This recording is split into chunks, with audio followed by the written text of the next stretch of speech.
What one great thing would I dare to dream if I knew I could not fail? There are certain things that you can do consistently every single day, and in so doing them, you'll build your self-confidence up and up and up to the point where you become unstoppable. And so I'm going to give you now are the 12 key principles practiced by all high-achieving men and women. Starting point of great accomplishment is to dream big dreams. Here's an exercise for you. Take a piece of paper later on and write at the top, dream list, and then make a list of all your dreams. But what about this and what about that? No, decide what's right before you decide what's possible.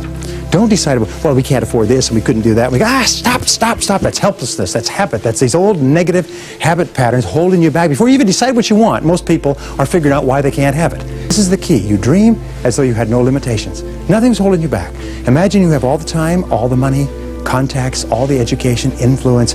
You have everything going for you in the whole world. And just simply decide, these are my dreams, and write them down. This is the starting point of great achievement, because what will happen is that if you can clearly define that target, you can hit it. You eventually always hit the targets that you set for yourself, but you can't hit a target that you can't see. The fact is that when you start dreaming big dreams, you know what happens? Is your self-concept goes up, your self-esteem goes up. The very fact that you allow yourselves to dream big dreams causes you to feel better about yourself, see yourself better, think of yourself better, and it starts the process of making yourself unstoppable.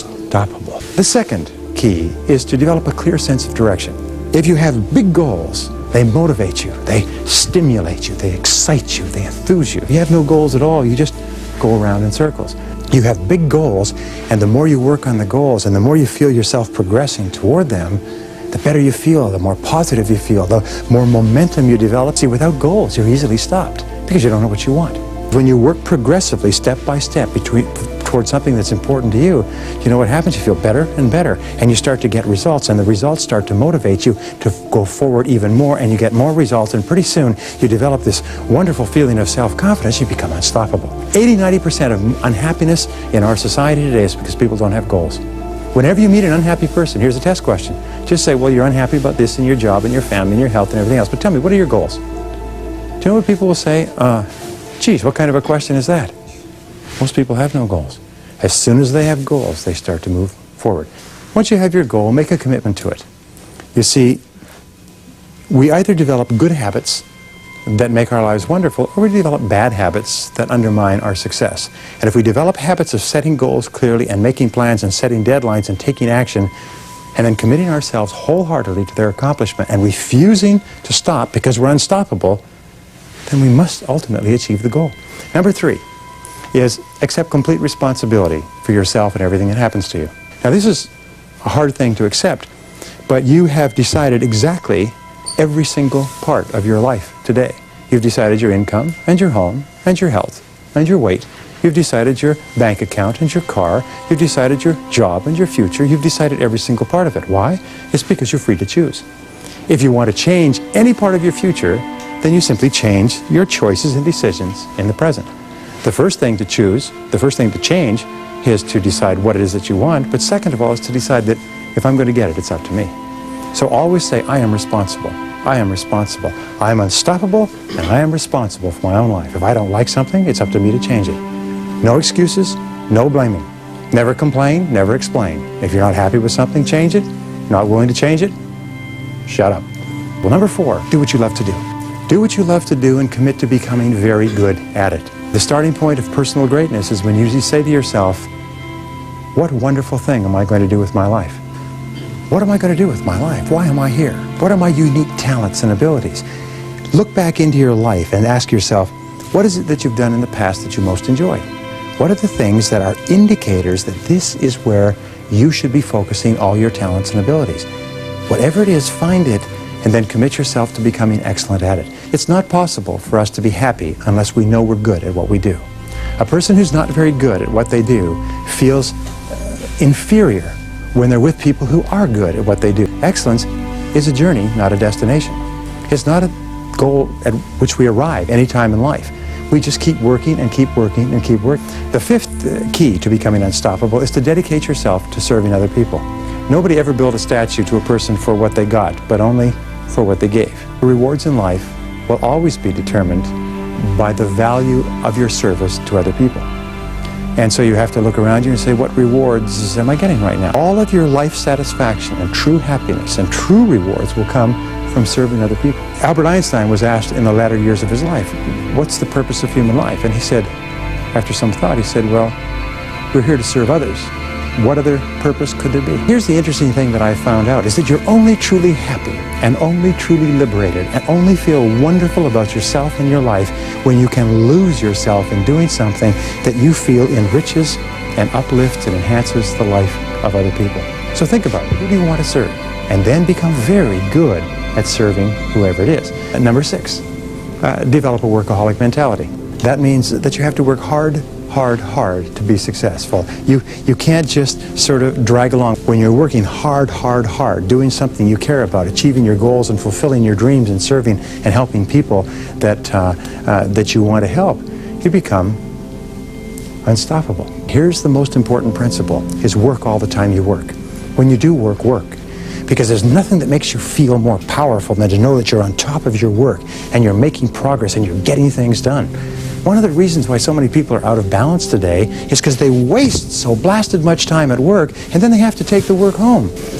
Number 7 is be an unshakable optimist. The work on positive attitude concludes this, that how you feel about yourself is based on 2 or 3 factors. First of all, it's the way you look at situations. If you look for the good in other situations and other people, you always find it. You always have a tendency to find what you do look for. If you look for the valuable lesson in every setback, and every single day you're going to have setbacks and obstacles and difficulties and disappointments and so on, just look for the valuable lesson. You can take any negative situation you've ever had and you can turn it around and you can find something good in it, and by so doing, you become a positive person.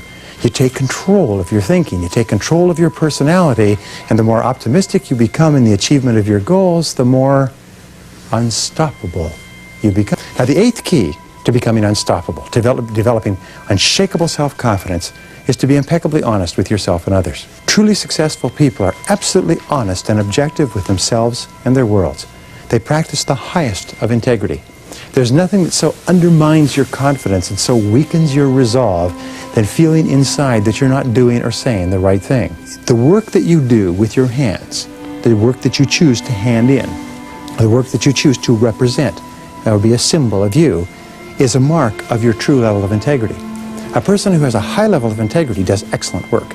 A person with a low level of integrity does whatever they can get away with. Because a truly honest person, a person of high character, is a person that would not compromise their integrity for anyone or anything. Once you decide to be true to yourself, then the next extension, aside from your work, is to live in truth with others. But if you live in truth with others, it means that you're perfectly honest with other people. And when you're perfectly honest with other people, you feel better about yourself. You feel stronger inside. Set peace of mind as your highest goal and make everything else you do fit underneath it. Refuse to compromise your peace of mind for anything. And you know what? If you do, you'll probably never make another mistake. And number 9, develop a reputation for speed and dependability. Do you know, today, time is the currency, the key source of value of the 90s and beyond. And today, we value people who do things for us fast. So therefore, get a reputation for having a sense of urgency. Get a reputation for having a bias for action. Get a reputation for fast tempo. Move fast, move quick. If a person asks you a question, you don't say, well, I'll get back to you next week. Get back to them now, quickly, as fast as you can. Now, number 10, concentrate single-mindedly on one thing at a time. Pick the most important thing that you have to do and concentrate single-mindedly on doing that and only that until it's done. The ability to concentrate single-mindedly on the most valuable use of your time and to stay with it without diversion or distraction until it's done gives you a tremendous sense of power and confidence and self-esteem. There are no successful people who have not developed the ability to concentrate without diversion or distraction on the one thing. Andrew Carnegie, who became the richest man in America, said that the ability to do this and learning this one secret, the ability to concentrate on the highest value task, was what was more responsible for his fortune. Number 11, never consider the possibility of failure. Remember that in order to be successful, you have to fail a lot.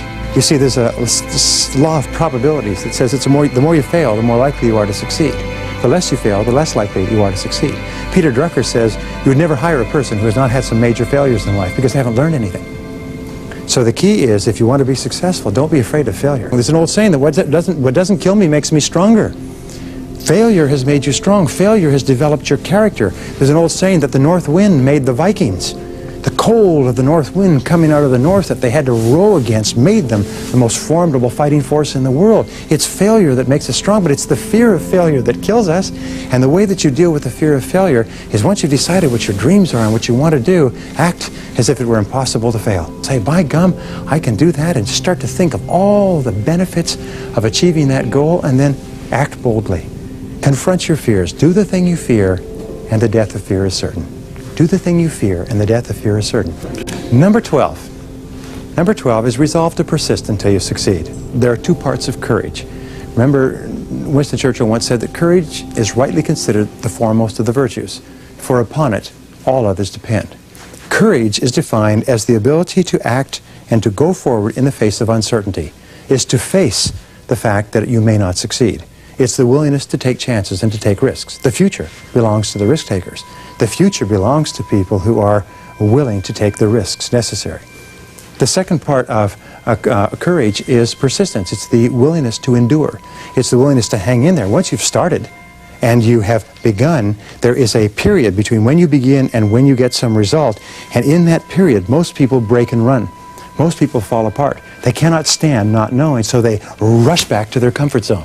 But what you have to do is be willing to persist in the face of adversity, even though there is no guarantee of success. And here's the wonderful thing. When you persist, your self-esteem goes up. Each time you force yourself to stay in there, your self-esteem goes up. You like yourself more. You respect yourself more. You feel more confident. You feel better about yourself. In fact, in the ultimate end, you don't even mind losing because you've persisted. But here's the second thing, is persistence is self-discipline in action. And self-discipline is the foundation quality of a great personality. And self-discipline means the willingness to do what you should do, when you should do it, whether you feel like it or not. Do what you should do, when you should do it, whether you feel like it or not. And if you can persist, you develop the habit of persistence. If you develop the habit of persistence, pretty soon you get to the point where nothing will stop you and you become unstoppable. Build your own character. You create yourself in the image that you imagine for yourself. And your goal must be to become absolutely unstoppable in anything you do. Your goal must be to set big dreams and to set goals and to take responsibility and, by gum, to make anything out of your life that you want to make out of. To do anything that you want, because there's no limits. Let me leave you with this little poem, and it's called Don't Quit. And this poem is something you've all heard. It was written by someone named Anonymous, so we don't have to pay royalties for its use. And it says, when things go wrong, as they sometimes will, when the road you're trudging is all uphill, when the funds are low and the debts are high and you want to smile but you have to sigh, when care is pressing you down a bit, rest if you must, but don't you quit. For life is queer with its twists and turns, as every one of us sometimes learns, and many a failure turns about when he might have won had he stuck it out. So don't give up, though the pace seems slow. You may succeed with another blow. Success is just failure turned inside out. It's the silver tint of the clouds of doubt. And you never can tell how close you are. It may be near, but it seems so far. So stick to the fight. When you're hardest hit, it's when things seem worst that you must not quit.